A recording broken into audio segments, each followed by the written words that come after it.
Good morning, everybody. So last week we talked about what are the things that come from hard conversations. This week we're going to talk about 3 steps to prepare for that type of conversation. I'm Jen Whitmer, and I help teams and leaders solve conflict and personality clashes.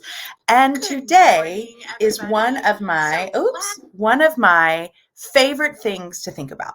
So one of the ideas I hear out there in the world is like, I'm just gonna, if I prepare, it's not honest. Like I just need to be authentic and walk into the room and share.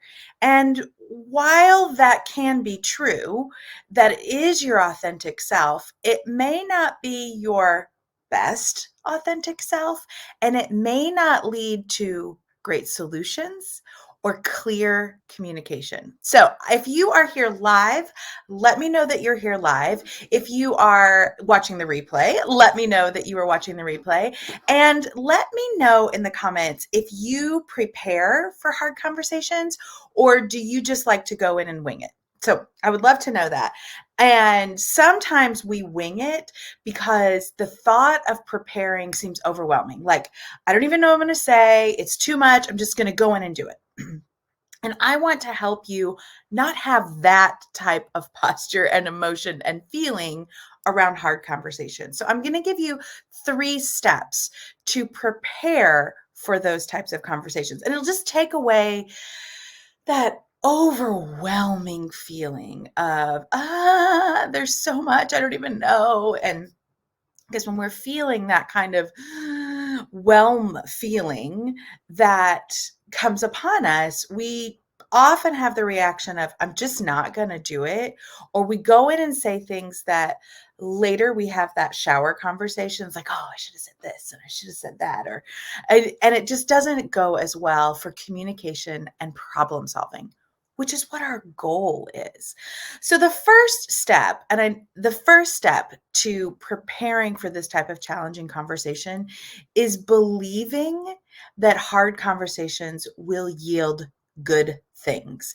And we talked last week about what are some of the good things that come from negative conversations. What are those positive outcomes to these types of conversations that make us feel really uncomfortable? Even as leaders, like we know we're supposed to have them, but we just like, ooh, not totally sure. So first is just really believing that it's worth it. And if you are unsure when it is time to have those types of hard conversations, I have a free micro course for you called When to Confront, Know When to Have the Conversation. And you can find that at my website, jenwhitmer.com/when to confront. So I can talk about that later, but that is the first step, knowing when you're going to do it and believing that it is worth it. So now step 2. Step 2 is planning. And this is really the meat of preparation. So you have to know that it's worth it, but you kind of have these emotions around that, even if you in your mind know, your heart doesn't want to. So you have that like, oh, I don't know if it's even worth it. I don't know what I'm going to say. There's so many things, all of that kind of stuff. So when you sit down, usually it only takes 5-10 minutes. The more complicated the conversation is, the longer it will take to prepare. But it honestly doesn't take as long as we seem. It's like this big surmounting mountain. Like, I just don't know. And I'm going to be anxious about it for 3 days. And it actually took me 5 minutes to do. So it doesn't take long. But I want you to sit down and ask yourself a couple questions. So the first question is, what do I want out of this at the end? How do I want this to go at the end? What's the win for us? And I really mean for us. What's the win-win? What would work well? So what do I want at the end of this? And another question I want you to ask is, what do I think about this? Where is my data coming from? What are the reasons that I am thinking the way I am thinking? So what do I think about this? What are the reasons behind this problem that I'm seeing? And then I want you to think about, what do I feel about this? And I think sometimes we forget that part, or we think that part doesn't matter. And emotions are always a part of one, just who we are as people, but especially in decision making and problem solving. Emotions are a key piece of those types of conversations. We don't want to ignore the emotions. We want to deal with the emotions. That doesn't mean they're wrong or bad. It doesn't mean like we have to get through it. But in order to process through the emotions, we have to know what they are. And so naming your emotions, do I feel disrespected? Do I feel taken advantage of? Do I feel hurt? Do I feel betrayed? Do I feel incompetent? Do I feel insecure? What are the emotions around the situation you need to talk about? And then the third thing I want you to think about, or the fourth thing I want you to ask yourself is, what do I want to do? Like, what's my solution that I bring to the table? Not just like what's the win-win, which was like the first big outcome, but like, what are the things that I think would help solve this problem? And so getting those straight in your head, because you might come up with 3 or 4 solutions and realize, all of those could work, or really only 2 of those could work. And so, but you have to get the brainstorm out. So what do you want to do about that? So that's your preparation step. And I want to give kind of one big caveat to this preparation. Unless you are an attorney or you're walking into some kind of legal situation, mediation, that kind of thing, this is not a trial. You're not preparing all of your evidence. You're not preparing all of that. You're just getting your mind around you. And what do I want to accomplish? How do I feel about this? Why do I think those things? You're getting your mind around yourself. You are not preparing for a trial. Okay, so be honest. Tell me in the comments if some of you think about, at first you were like, oh yeah, I could write it all down. And then you get into that mode where we're like, and this, and this, and this. And that's great. But then go back and be like, what is the most important thing I need to talk about? And keep the conversation to one topic. So you're not preparing for a trial. You're not doing discovery. There are no depositions. It is just you getting your mind around, what's the one idea I want to talk about? Why do I think that? And what are my feelings around it? And what do I want to do at the end? That's the preparation step. So the third thing I want you to do to prepare is jot down a few phrases. Now, you, as much as I want my life to be musical, friends, we are not in a Broadway show. And you are not preparing for a television audition. You do not need to memorize your lines. This is jot down a couple things. You're like, if I say it like this, it feels right. So 4 to 5 words, just a couple bullets of the things you want to cover, the questions that you want to ask. How do you want to start? And what that does is it helps you kind of unstick your tongue from the roof of your mouth, or keep you from starting at the end rather than starting with the way you wanted to begin.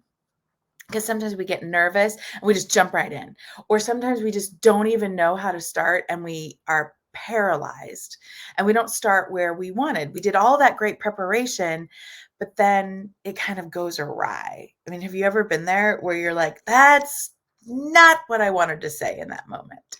And it's just much harder to take it back. It's the toothpaste analogy. Once the toothpaste is out of the tube, you can't get it back in. And our words are like that. So step 3 is really jotting down some phrases that will help you start, give you an idea of what you wanted to ask, how you wanted to communicate your ideas, and what you wanted at the end. Sometimes it's really helpful to write down, breathe. Write down, this is my friend. Write down, we're on the same team. Just something to remind you that you are in a problem-solving conversation, not a battle. You're not preparing for a defense in a trial. You're in a problem-solving conversation. And writing those things down does a couple things. One, you'll actually remember them better. So there's all kinds of research about handwritten notes and what you want to say. And remembering those things. So that's the first thing. So you probably won't need your notes as much. But when we get nervous, we have that like deer in the headlights experience, and you have this comfort. It's like a little blanket. It's like your little lovey. And you can glance down and remind yourself, yes, this is where I want to be. And it just keeps you feeling very confident, capable, and really caring. So you walk into a conversation in a way that puts your best authentic self forward. And it also brings out the calm and competency and capability and the caring nature of your conversational partner. So when you prepare this way, that means you have a peace about you that will then make peace. And that's why I want you to prepare for those types of conversations. So if you are interested in knowing when is all of that even worth it, what are the 3 times that it is important to confront somebody? And you're like, I don't know. That's what I have, a free micro course for you. It's called When to Confront, and you can get it at jenwhitmer.com/when to confront. And I will put a link in the comments and in the description, wherever your description is. And you can go get that now. And it's a short course. It is a PDF download, a short video, but it has a little bonus in there of like some phrases to help you even ask for that type of conversation. But I know that it helps you figure out, is this something I need to move forward in, or do I need to just overlook and come up with a different solution? So that is there for you. When to Confront. It's a free micro course for you.